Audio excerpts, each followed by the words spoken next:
Hello everyone. First, let me introduce myself. My name is Firdavs Olimov, and I'm a managing partner at Untitled Financial Solutions. And from our firm, we also have Kenneth Lai here joining the webinar. And this webinar we are hosting in collaboration with two other firms. First one, PR Squared, headed by Yelena. She's also here.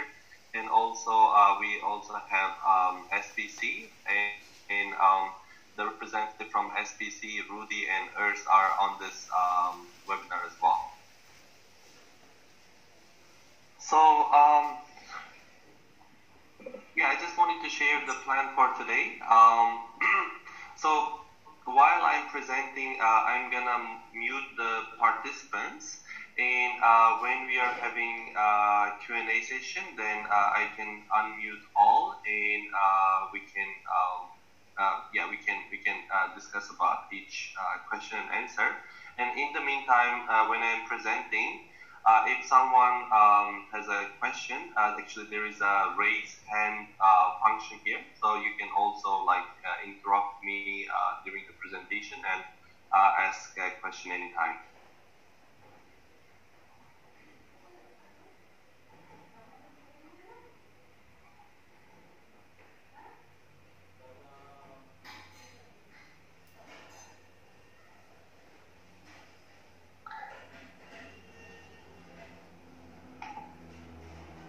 Okay, this is the agenda for today. We were supposed to have some speech by the ambassador of Uzbekistan in Singapore, but he might be a bit late, so we can proceed. First of all, I'm gonna give a brief presentation on investment environment of Uzbekistan, where I talk about the investment climate in Uzbekistan, and I also give a macroeconomic update on Uzbekistan. And we can also talk about the economic cooperation between Uzbekistan and China and some of the countries in ASEAN region. And after this, I'm gonna give a presentation on specific sectors. So we will talk about the specific sector updates and the opportunities for investors. And today we will focus on 5 sectors, which is real estate, leasing, cosmetics, tourism, and power energy sectors. And of course, in addition to these sectors, if you're interested in any particular sector which is not mentioned here, feel free to ask me questions about the opportunities there or any other questions regarding that sector. And we can also have a Q&A session. So this is the plan for today.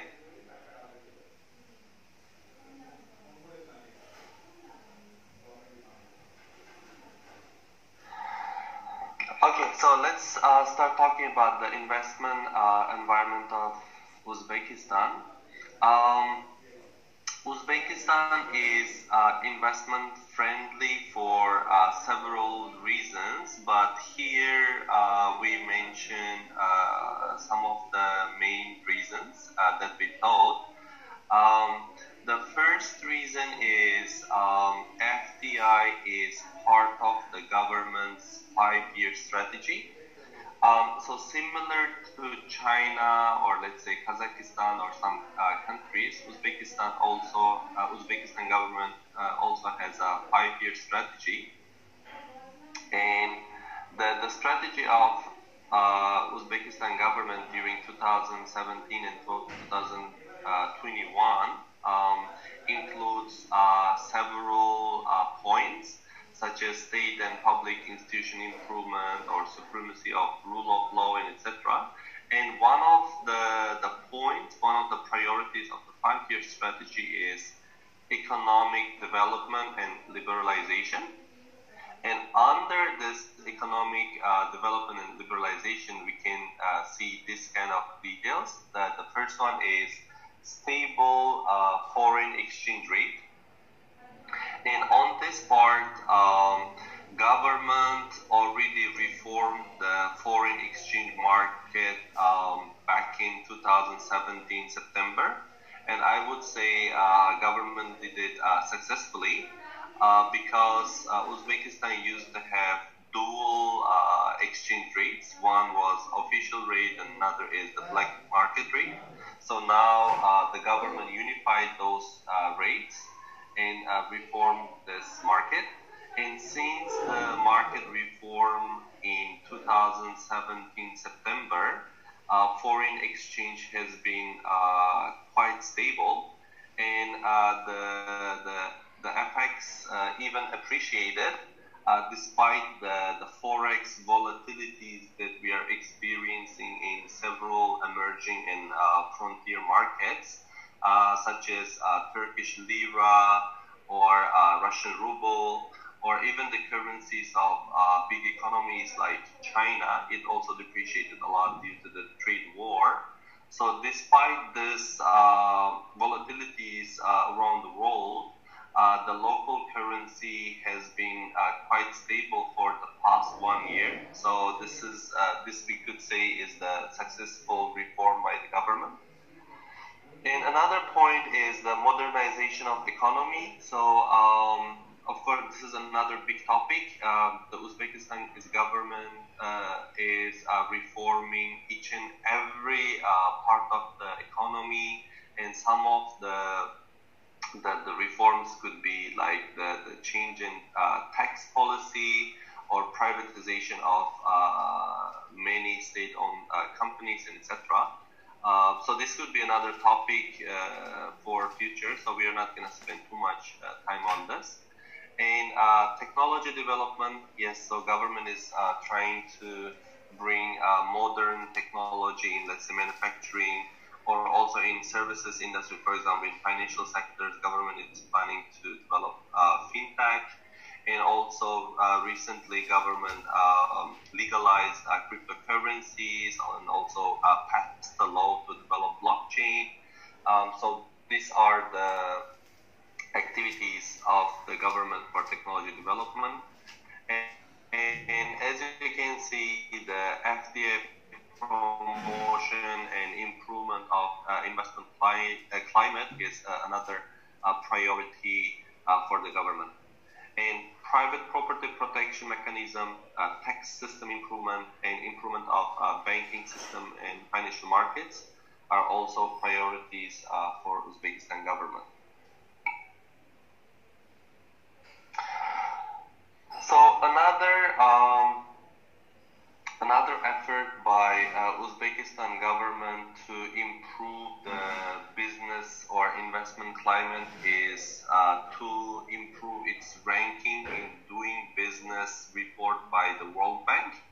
So as you can see here, back in 2012, Uzbekistan ranked 166 among almost like 200 countries, which is a really, let's say, not so satisfactory result.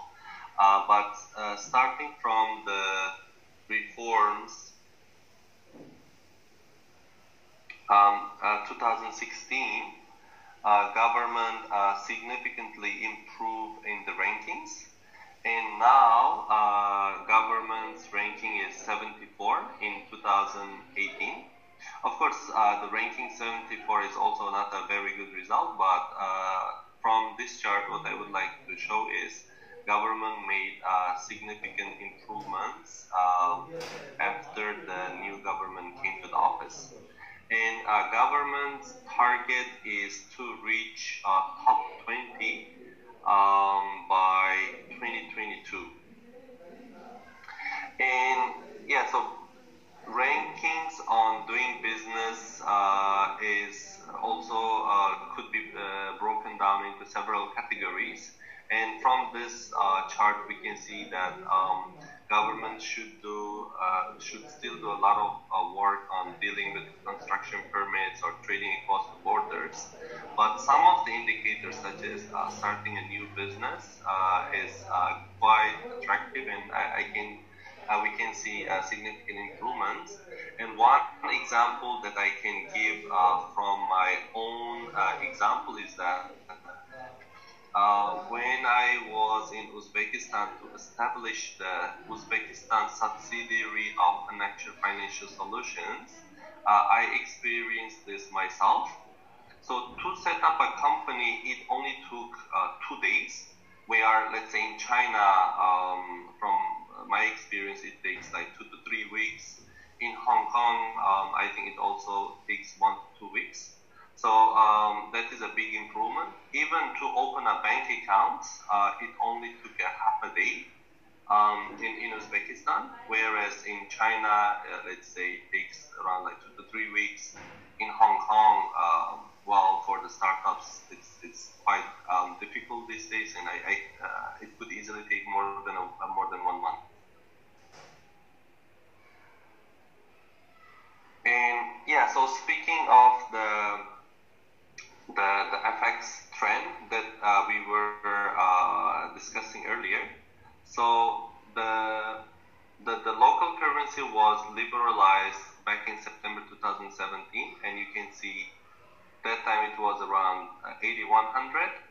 Now it is 7,800. So it's appreciated during this 1 year. And Uzbekistan also has enough, I would say, international reserves to keep the currency stable if necessary. So far, the market intervention to stabilize the FX is quite low. But even in, let's say, worst case scenarios, I would say government could spend some of its international reserves to intervene to the market. So currently, Uzbekistan's international reserves are 28 billion. So compared to its GDP, which is around 50 billion, this is quite high. So Uzbekistan has one of the highest international reserve to GDP ratios around the world.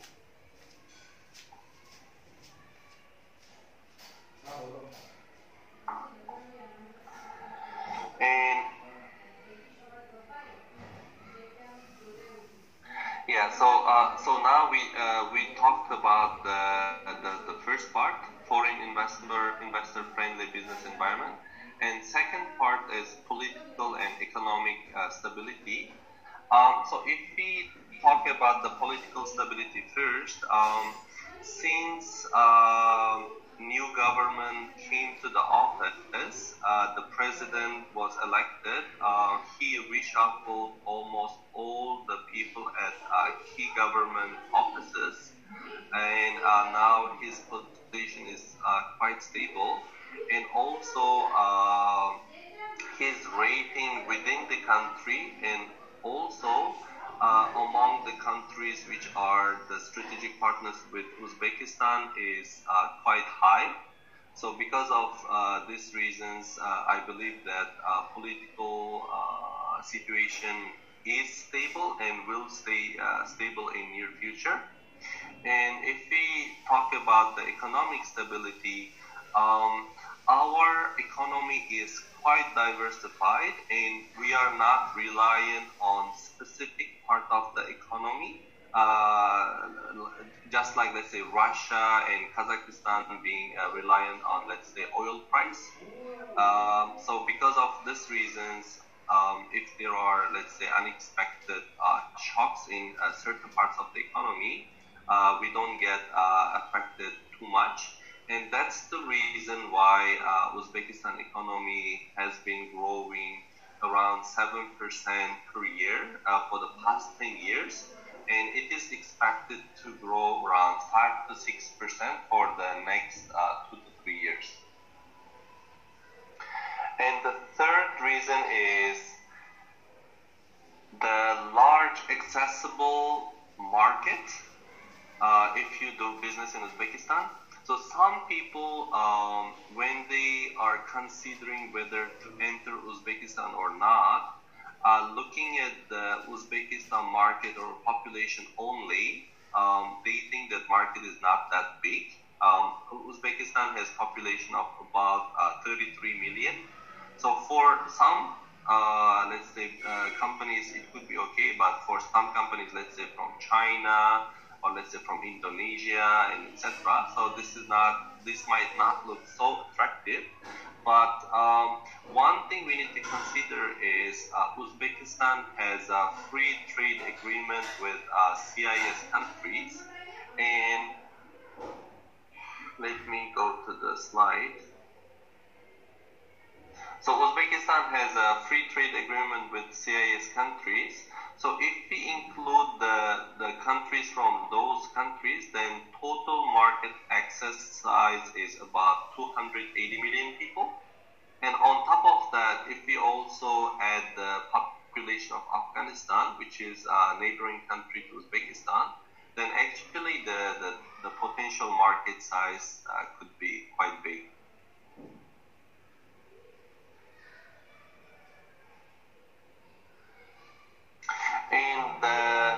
And in order to export to those CIS regions or even in Afghanistan, we do have well-developed transport infrastructure. So, for example, we have railroad access to Afghanistan or railroad access to like CIS countries like Kazakhstan and Russia. So this kind of infrastructure will enable the access to those markets. And the last but not the least reason is Uzbekistan is abundant in natural and labor resources.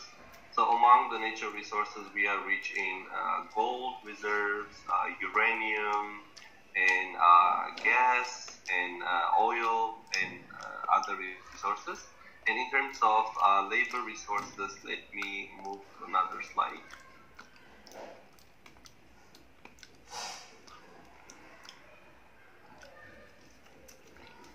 So for the labor, I'll come back to you with another slide in later part of our PPT, but Uzbekistan has a population of 33 million, and most of the population is young and ready to workforce. So that is the reason why Uzbekistan offers vast labor resources opportunities. So far we have talked about the opportunities or let's say attractive points of investment in Uzbekistan. But now let's also talk about what could be the risks if you go and do business or invest in Uzbekistan. So we are using the risk assessment matrix created by International Monetary Fund. So these are the risk factors. So the risk factor one is slow down in main trading partners. We will talk about the details later on, but the trading partners of Uzbekistan is considered China, Russia, Korea, etc.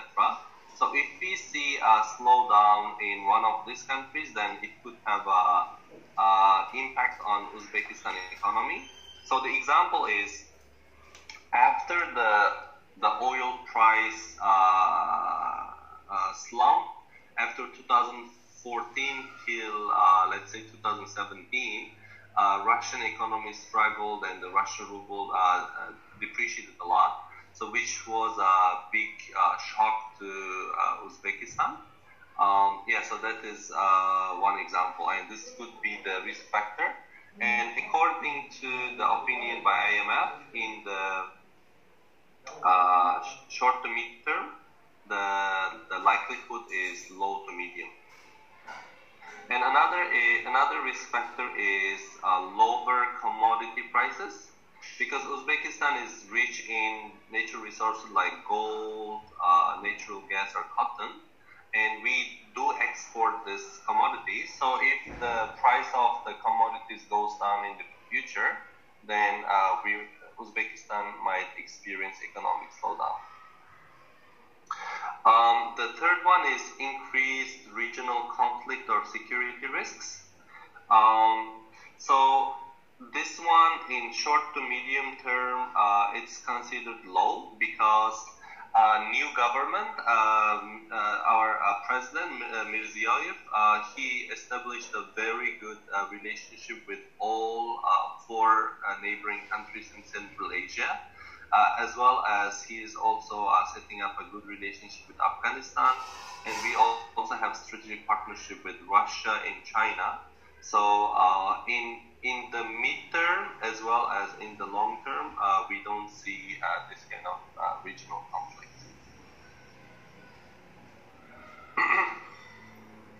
And another risk factor could be the backsliding on reforms. So our government started its reforms since late 2016, early 2017. And so far, there has been some success in certain reforms, such as, let's say, foreign exchange liberalization, tax policy, some of the privatization of the large state enterprises. But these are just only some of the big reforms that government is planning. In addition to that, government is going through several reforms in almost all areas of Uzbek economy. So if these reforms are not successful, then people or international investors might lose faith on Uzbek government's execution. So this could be another risk. So in the short term, the risk is low, but in the long term, it could be high depending on how these planned reforms are executed.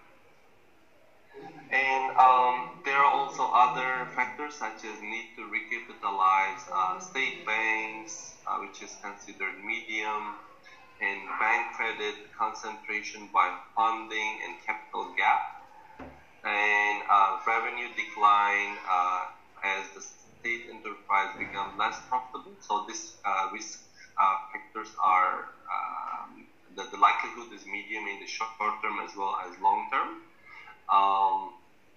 So these are the seven risk factors that IMF analyzed, and I calculated the likelihood. So this part was a brief overview of investment climate, and next I will quickly go over and give update on macroeconomic indicators of Uzbekistan. So as I mentioned briefly earlier, Uzbekistan's economic growth, the GDP growth has been quite stable at around 7-8% for the past 10 years, and it is expected to grow around 5% during the next 2 years, according to IMF estimates. And GDP per capita. So GDP per capita has been around $2,000 per capita till 2016, but in 2017 you can see a sharp decline. But actually, this sharp decline is due to the FX devaluation of about 50%. But actually, if you look at the GDP per capita in local currency terms, it's increasing. But in US dollar terms, due to the FX devaluation, we can see the sharp drop down. And the IMF expects it will stabilize starting from 2019.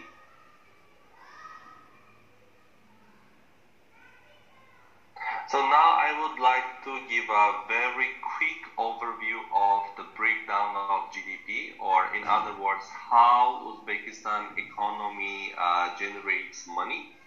So here the agriculture makes 17%, whereas services make 42%, and industry, the manufacturing including construction, makes 30%. And so this is the part. Of course, like, this doesn't give the full overview of the economy, but in briefly, investors can have an idea how Uzbekistan economy generates revenue.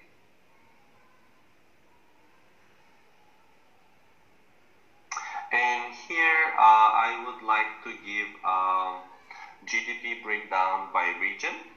So here, as you can see, the largest contribution to GDP is by Tashkent city as well as Tashkent region. So Tashkent city contributed almost 16% of the GDP, whereas Tashkent region provided 9%. So that means Tashkent city and Tashkent region combined provides 25% of the country's GDP, followed by the Samarkand city, Samarkand region, and Kashkadaria regions. So this shows that our economy is concentrated in several regions only, and government realized this problem. And to solve this issue, government tried to establish several free economic zones in less developed regions. And also in those free economic zones, government offered lots of incentives to attract foreign investments.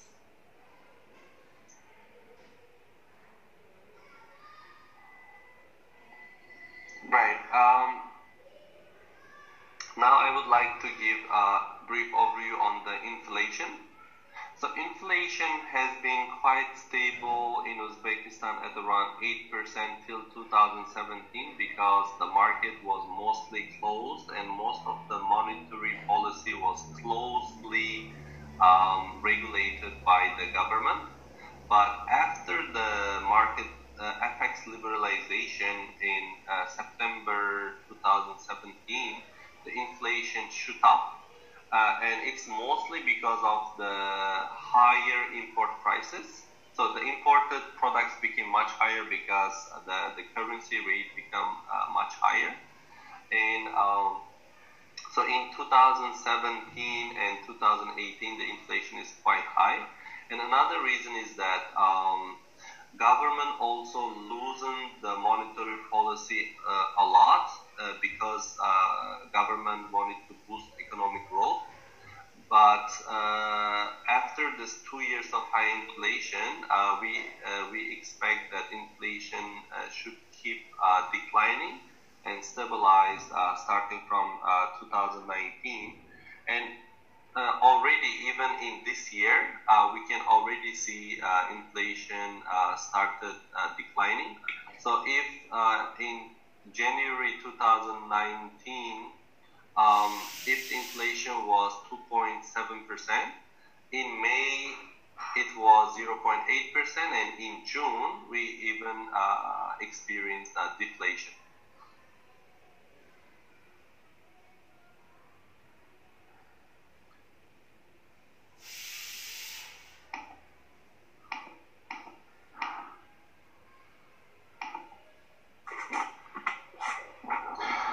Now, I would like to talk about.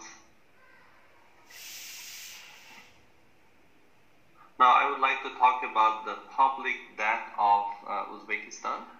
Currently, public debt of Uzbekistan is very low at about 20% of the GDP.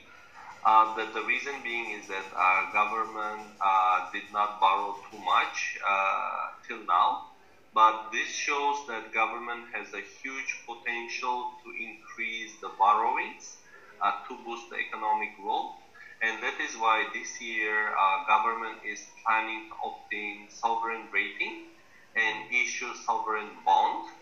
The sovereign rating is not decided yet, but based on the economic situation in Uzbekistan, and if we compare to the countries which has similar economic structure, then the rating could be around single B.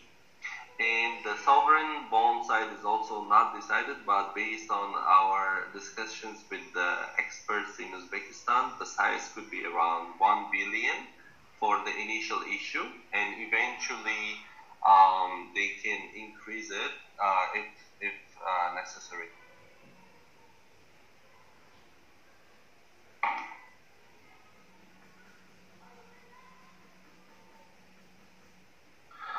Right. Now I would like to mention about the foreign trading partners. So top 5 trading partners of Uzbekistan are China, Russia, Kazakhstan, Turkey, and Korea. And China overtook Russia starting from 2015 because after 2014 there was oil sell-off, and because of the oil price decline, the Russian economy was not strong. And since 2015, China is the biggest trading partner of Uzbekistan. And these are the major export items. So as we can see in this chart, the major export items for Uzbekistan are the energy and oil products, and the metals like ferrous and non-ferrous metals, and cotton fiber, food products, services, and other items. Of course, here the other items show as a big number, but later if someone is interested, we can further break this down. And another big contributor to Uzbekistan economy is the remittance from abroad. So Uzbekistan has many immigrants working in Russia, Korea, and Kazakhstan, and the largest remittance come from Russia. And in 2017,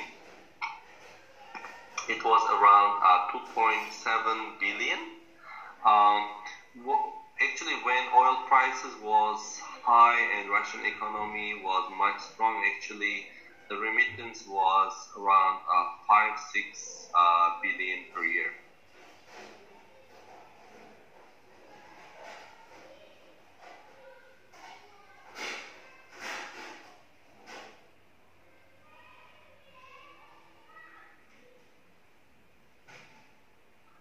Sorry, give me a second, please.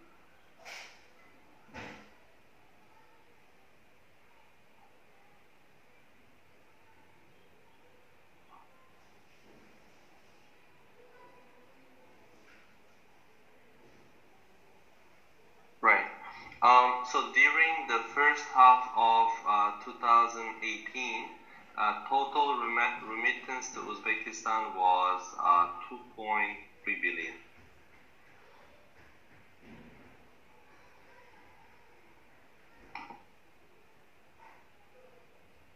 And yeah, so earlier I was mentioning about the labor resources in Uzbekistan. So as you can see on the first chart, it shows that Uzbekistan has a very high working age population. So it's around 40% of the population is working age population, so which is quite high. And also the population growth is also high, so which shows Uzbekistan has a large amount of labor resources. And because of the higher supply than demand, as you can expect, the salaries are quite low.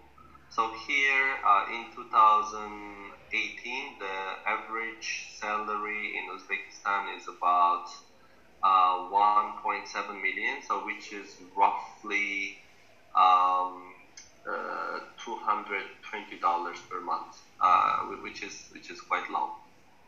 So this low labor cost and low production cost could offer opportunities for foreign companies to have their production base in Uzbekistan.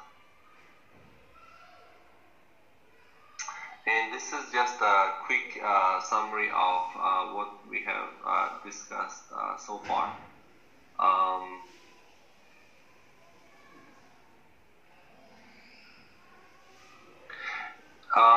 Let me quickly discuss about the economic cooperation between Uzbekistan and China. China being the largest trading partner and as well as the country which is investing a significant amount in Uzbekistan, I think it's worth mentioning the economic cooperation between these two countries. So the trade volume between Uzbekistan and China is 4.2 billion. And so far, China made investments and offered credit lines in the amount of almost 8 billion USD. And in Uzbekistan, currently there are 700 companies with Chinese capital. And out of those, 900 are 100% owned by Chinese companies. Last year in May, Uzbekistan president visited China and they signed over 100 documents with the total investment amount of 23 billion US dollar. And among that, 5 billion was focused on the oil and gas sector.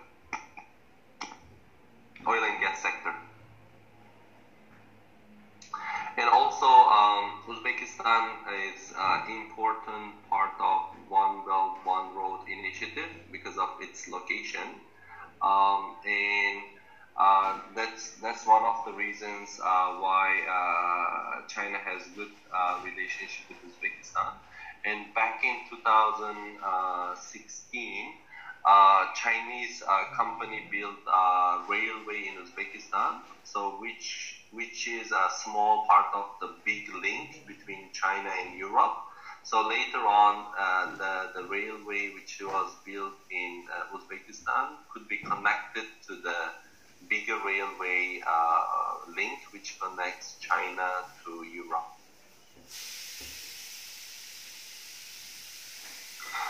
So these are some of the examples of how Chinese companies are working on the projects in Uzbekistan. So this is in oil sector, and this one is in gas, natural gas. This one is in building materials.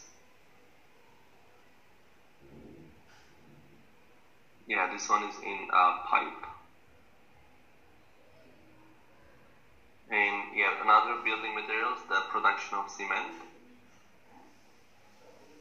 And yeah, in other sectors. Right. So before we go into sector-specific updates, let me start taking some questions which might be related to investment, climate, or macroeconomy of Uzbekistan. So let me unmute all and please raise your hand. Here there is a raise hand function. Then I will start taking questions one by one. Okay, so I've unmuted everyone now.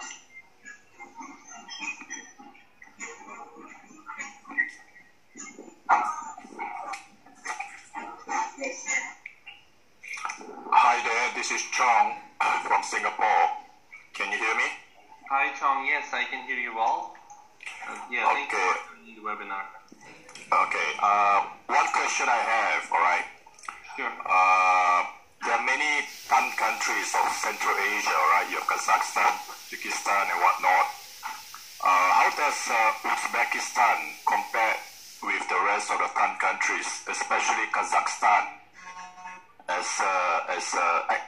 a country to be very attractive, for foreign direct investment? Right. Yeah, this is a very good question indeed. So in Central Asia, there are 5 countries. Yeah, all let's say Stan countries. And the Kazakhstan is the country with the biggest economy, even much bigger than Uzbekistan, and Uzbekistan is the second largest one. And I think actually you made a correct comparison. It's better to compare Uzbekistan to Kazakhstan because the economic size of Kyrgyzstan, Tajikistan, and Turkmenistan is quite small compared to this. So now if I can compare Uzbekistan to Kazakhstan, I could talk about following factors, although I'm not expert in Kazakhstan, so I'll just answer based on my knowledge. The first reason why Uzbekistan could be more attractive is because of it is a diversified economy.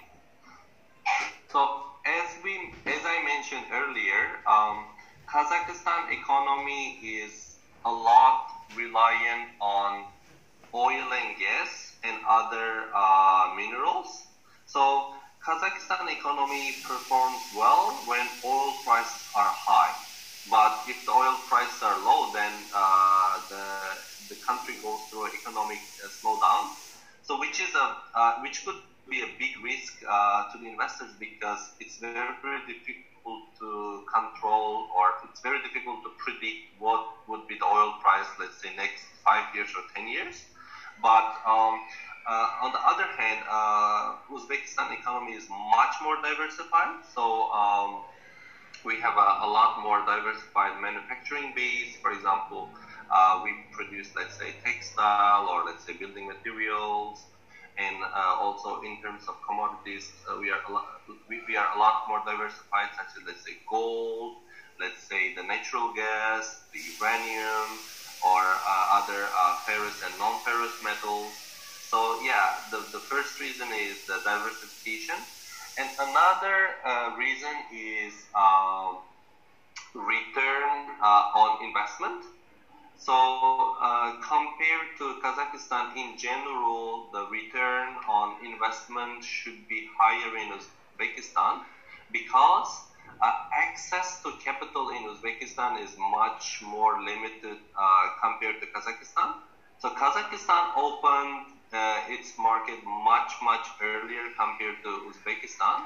So that's why Kazakhstan already has many international players, let's say in terms of banking or other capital markets.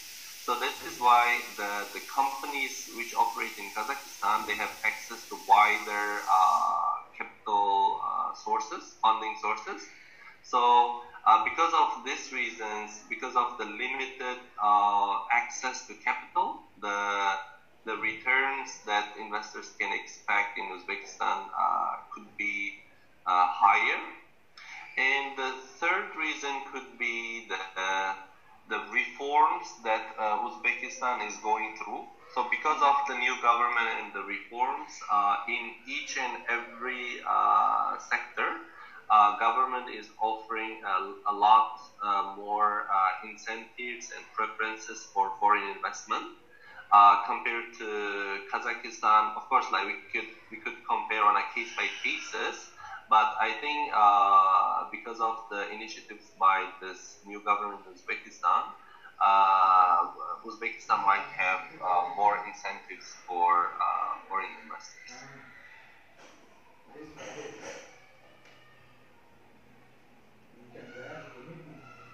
Hi, Firdaus. Yes. Hi, Firdaus. Rudy here from Singapore SBC. How are you? Hi, Rudy. I'm doing well. How are yourself? Okay, good. I have 3 questions, if you don't mind. Sure. Number one is in regards to the current reform, which is led by the current president. When we are talking about the risks of scaling back, we believe that as long as the president is in power, then it should be there, right? Now, what is the possibility of the next term, if any, of the current president?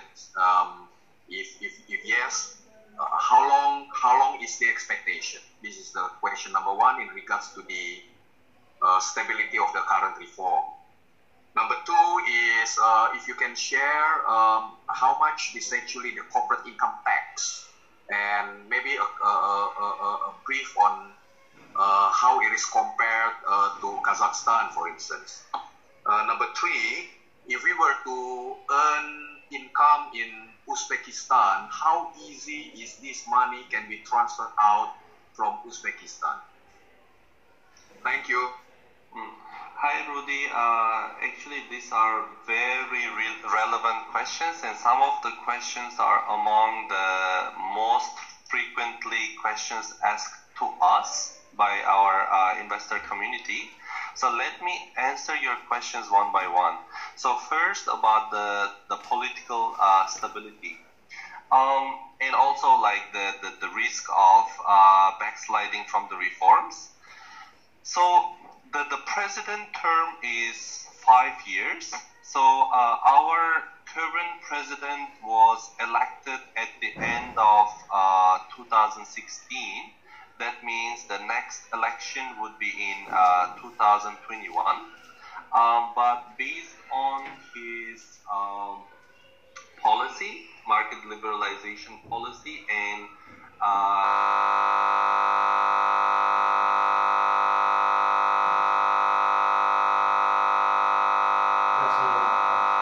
Huh? We'll take the